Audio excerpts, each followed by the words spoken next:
pajtohem jashtëzakonisht shumë se mungesa e demokracisë ka ndikuar që gjitha partitë gati thujse pa përjashtim mos ti honepsin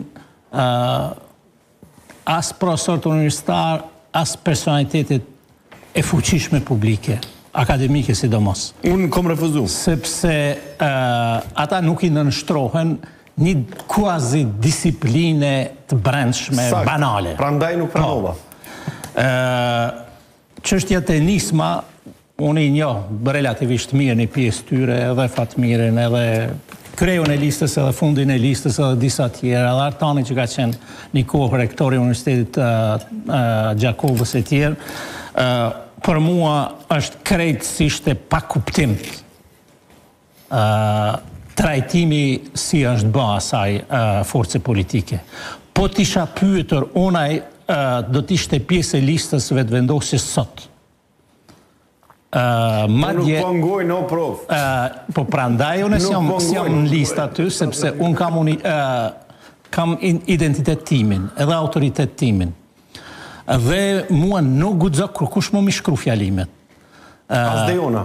Jo, Dejona e kam mi kesh, ajo s'ka nevojë të mi shkruaj, po edhe e çmoj jashtëzakonisht shumë, po bje fjala se ka aty në listë që s'din 2 fjalimet i shkru. Listë vetëvendosjes? Edhe aty. Ndërkaq këto tjerat janë me analfabet mbushura gati. Prandaj e kemi këtë parlament tillë siç e kemi. Sepse përndryshe do të çmohej gatishmëria e Fatmir Limës për bashkëpunim dhe për nxjerrje të situatës gjendjes cilin e kishim në ngërç total, po t'ishte për shembull si forcë politike në Suedi ose në Gjermani ose tjerë, ajo do të automatikisht do ta kalonte pragun, sepse do të vlerësohej një veprim i tillë politik i maturuar, këtu mirët krejt e kundërta dhe rrezikohet që të humbas.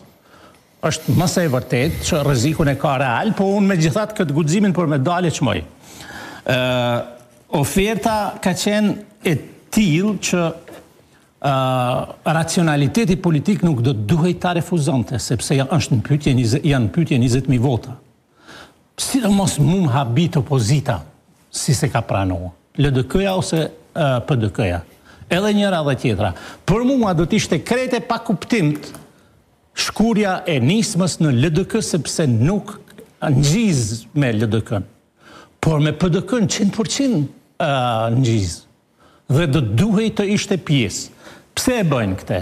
E bëjnë sepse i pengon autoriteti Fatmir Limës. Pikë.